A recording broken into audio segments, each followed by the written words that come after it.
Welcome to Staffworks Explained. If you're here for the first time, please consider subscribing to this channel. Also, watch other videos that you have done in this channel. Leave a comment, like, share, and subscribe. Today we are going to talk about a very interesting topic that has been going around in Kenya, especially during the recent protests. This is about niobium deposits in Kenya. Some have been arguing that the amount of niobium that is found in Kenya is enough to pay a quarter of our external debt. In this video, we'll talk about what this mineral is, a rare earth mineral, how is it used, how much of it is available in Kenya, and how is this significant as far as the global perspective is concerned. What has transpired since this mineral was discovered? Why is it that it has not been mined? What are the battles that have been fought? And finally, we make a conclusion on all this.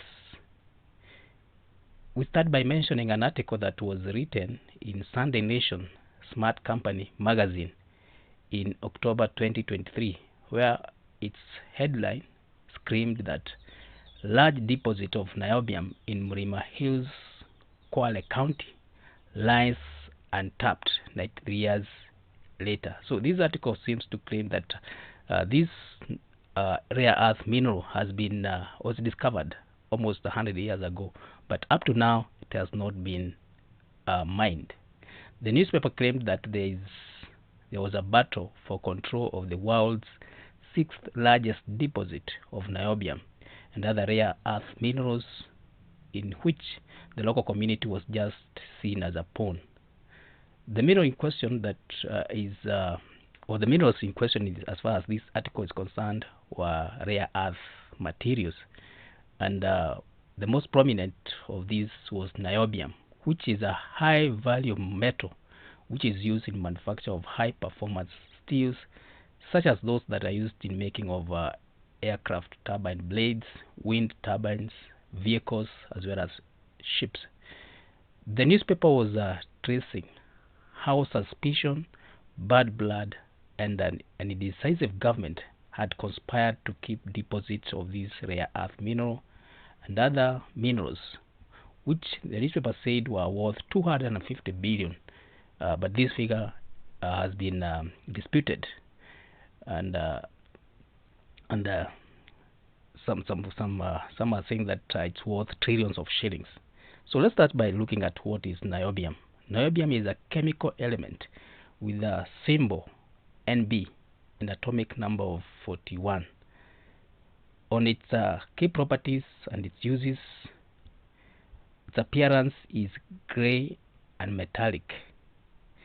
It has approximately 8.57 grams per cubic centimeters. Its melting point is about 2,468 degrees Celsius. Its corrosion resistant status is that it's highly resistant to corrosion, especially by acids. It is generally non-reactive and stable in normal conditions. It's mainly used in steel production, where it's an important alloying agent in the production of high strength, low alloy steels. These steels are used in pipelines, automotive parts, as well as structural applications due to their enhanced strength and durability. It's also used in super alloys, where it is used in super alloys for jet engines, gas turbines, rocket sub-assemblies, and heat resisting and combustion materials. These alloys can withstand high temperatures and stress. It is also used in making of electronics due to its superconducting properties. It is used in superconducting magnets for MRI equipment, particle accelerators, as well as other specialized scientific use. It is also biocompatible and is used in medical devices such as implants and prosthetics. Other uses include in aerospace, where it is used in aerospace industries for making parts that must withstand high temperatures and and such kind of things. It's also used in chemical industry, where it is used in equipment that handles corrosive substance due to its resistance to corrosion. It is also used in jewelry, where it's making particularly body jewelry, because it can be anodized to produce a range of colors. What is its importance and economic impact? Niobium plays a critical role in modern industry and technology. Its ability to improve the strength and durability of steel while maintaining its flexibility and lightweight makes it invaluable in different industries such as construction, transportation, as well as energy sectors. The economic value of niobium is significant, and countries with large niobium reserves like Brazil and Canada, they play a crucial role in their global supply of this essential metal. Due to its specialized uses and the limited number of countries that produce niobium, it is considered a strategic metal. Countries and industries that rely heavily on advanced technology and infrastructure often prioritize securing a stable supply of niobium to ensure the continuity as well as advancement of their technological activity. So we can say that niobium is a very versatile and valuable mineral with a wide ranging of applications in steel production, superalloys, electronics, and even more. And it contributes significantly to technological and industrial advancement. So where do you find this mineral in Kenya? We have a place called Mrima Hills in Kwale County. These are among the highest points in coastal strip, and you can see it when you are along Likoni Lunga Highway, just past Shimoni Junction. Mrima Hills has been ranked among the top 5 regions in the world with rare earth deposits, according to a previously published report on feasibility study by Kotek Mining Kenya Limited. And this is a company that we are going to talk about later. Mrima Hills has mineral deposits worth $62.4 billion, which is equivalent to 8.18 trillion. That's the presence of these minerals, rare earth minerals. But for niobium deposits, it's estimated that they are worth 680 million kilograms, and this is worth 4.5 trillion Kenya shillings, which is equivalent to 35 billion US dollars. Kotek Mining Kenya claims that this is the largest mineral deposit in Kenya, and this places Kenya as having the potential to be one of the largest rare earth producers in the world. Actually, it's placed as the 5th or 6th largest producers of this mineral. The company also confirms that there's a deposit of 68 million kilograms of niobium held in 105 million tons at 0.7% niobium pentoxide. The global demand for niobium used in steel strengthening has been increasing, and this places Mrima Hill at one of the most important locations in the world. Despite these potential economic benefits and exploitation of these deposits, they have been hampered by conflict over control, government indecisiveness, distrust among stakeholders, among other issues. The combination of stakeholder conflicts, distrust, external geopolitical interests, all these have conspired to keep the vast deposits of niobium and rare earth materials untapped as for nearly 1 century. The local community, despite being directly affected, has seen little benefit from these valuable resources due to these prolonged issues. We have mentioned a company called Kotek Mining Kenya, and it will be interesting to learn that this company has some connection with a politician that was killed in Kenya some years back, Jacob Juma. And if you have been following the protests in Kenya, this man has featured prominently in these protests. So one may question what's the relationship between this mineral and the protests that have been happening in Kenya. Kotek Mining Kenya Limited was a company involved in the exploration and planned extraction of niobium and other rare elements at Mrima Hill in Kwale County. Kotek Mining Limited, alongside its parent company Kotek UK and associated company Sterling Capital Limited, conducted extensive geological surveys and exploration activities at Mrima Hill. These efforts confirmed significant deposits of niobium and other rare elements, positioning this Mrima Hill as one of the world's largest known reserves of this mineral. In 2007, Kotek Mining Kenya was granted a special mining license by the Kenyan government, allowing them to explore and eventually extract these valuable minerals.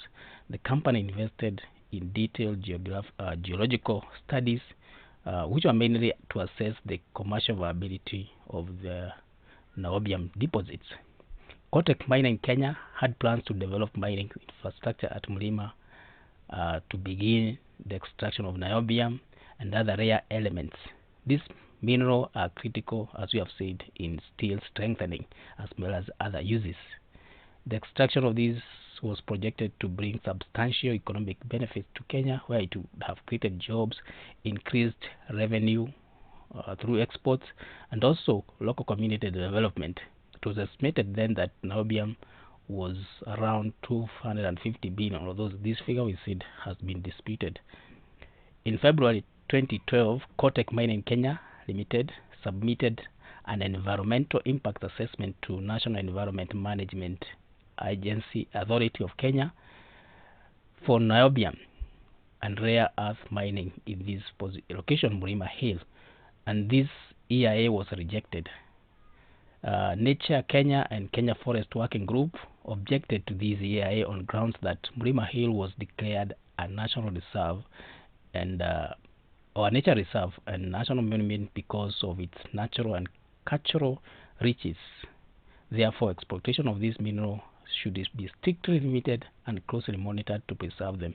Nature Kenya recommended that the proponent, that is Kotek Mining Kenya, submit information on the sites for processing, waste storage, as well as water extraction before the EIA report was approved. In 2013, another environmental impact assessment was done by Kotek Mining Kenya Limited for the same project, which was approved by NEMA in July of that year. Despite concerns on the risk of losing an important bird area IBA from Nature Kenya as well as from Kenya Forest Working Group and WWF. In 2013, again, Kotek Mining was granted a 21-year special mining license for the Mrima Hill project by Department of Mines and Geology. In August, the government of Kenya, however, through a press release, revoked all mining licenses issued since January 2013 for a 60-day review period on grounds that the licenses have been irregularly awarded. This, however, did not mean that the license was suspended for environmental reasons. Pacific Wildcat Resource Corp (PWRC) expressed interest and was indirectly involved in the project. The company owns Sterling Capital Limited and Kotek Pty Limited, two UK companies that own 70% interest in Kotek Mining Kenya. The Kenyan government expressed its support for the project, considering to the fact that Mrima Hill had been ranked among the top 5 regions in the world with rare earth deposits with potential in-ground value of 5.4 trillion Kenya shillings. This would therefore provide significant revenue to the government, and probably this what has made the battle to achieve the environmental justice, according to environmental groups, even harder, because Kenya government is interested and would like to get revenue from this project. So it's not considering probably the environmental impacts that will come as a result of this project. So environmental activists are afraid that government may go ahead and allow this project without the necessary precautions that are supposed to safeguard the environment and also take care of the community interest. In 2013, we saw that license were revoked, but this was not mainly on environmental grounds. It was due to these licenses being offered probably in what the government claimed was in in a manner that where the law was not followed.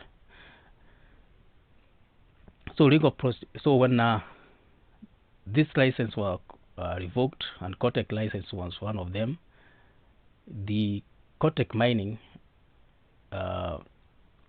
went to court. They filed a case against the Kenyan government. They claimed that the revocation of licenses was unjust, and they sought compensation which was amounted to 200 billion for the alleged losses and damages. So the case, the legal proceeding and outcome were like this. There was a first arbitration in the International Center for Settlement and Investment Disputes, ICSID. The dispute was taken to this arbitration entity, which is a World Bank affiliated arbitration institutions. In 2018, the tribunal ruled in favor of Kenya, rejecting the claims by Kotek Mining and Sterling. The tribunal found that the company these two companies have failed to follow the due process and has not secured the necessary environmental approvals. There was a second appeal where, despite the first ruling, Kotek and Sterling were not satisfied. They sought to overturn the decision of the International Center for Settlement of Investment Disputes, ICSID, and they continued to pursue their claims against the Kenyan government. In July 2023, Kenya again won the case, with the tribunal reaffirming the previous decision that the license revocation was justified and that the claims by Kotek and Sterling were unfounded. The tribunal upheld the government's stance on the necessity of adhering to proper environmental and regulatory procedures. Soon, in 2023, a consultancy for feasibility study was advertised in December 2023. Not much is available on this consultancy. Perhaps it's continuing, and not much is available on whether a consultant has been identified to do this feasibility study. You can say that the presence of niobium in Mrima Hills, Kwale County of Kenya, is a representation of significant economic opportunity, and this also presents significant or complex challenges that must be fully or carefully navigated. This important metal, which is essential for producing of high performance steel, it is also used in aerospace, automotive, and energy industries, holds the potential to transform Kenya's economy. However, several critical factors must be considered to ensure that the exploitation of these resources benefits all stakeholders, particularly the local communities, as well as to minimizes the environmental impact. Local community in Kwale have deep historical cultural ties to the land where these minerals are located. Their right to use and manage these lands for agriculture as well as other livelihoods must be respected. Any mining activities must ensure that these communities are not only consulted, but they are also actively made to benefit from these economic opportunities which are created by presence of these important minerals. This includes job creation, infrastructure development, fair compensation for those who will be displaced, and for those who will be disrupted. Their economic activities will be disrupted, so they need to be compensated fairly. Mining of niobium, as we have seen, can have significant environmental impact, which include deforestation. Given that this area is forested, there is likelihood to be soil erosion, water contamination, among other impacts. This environmental degradation risk must be thoroughly assessed as well as mitigated through stringent regulatory compliance as well as comprehensive environmental impact assessment. Sustainable mining practices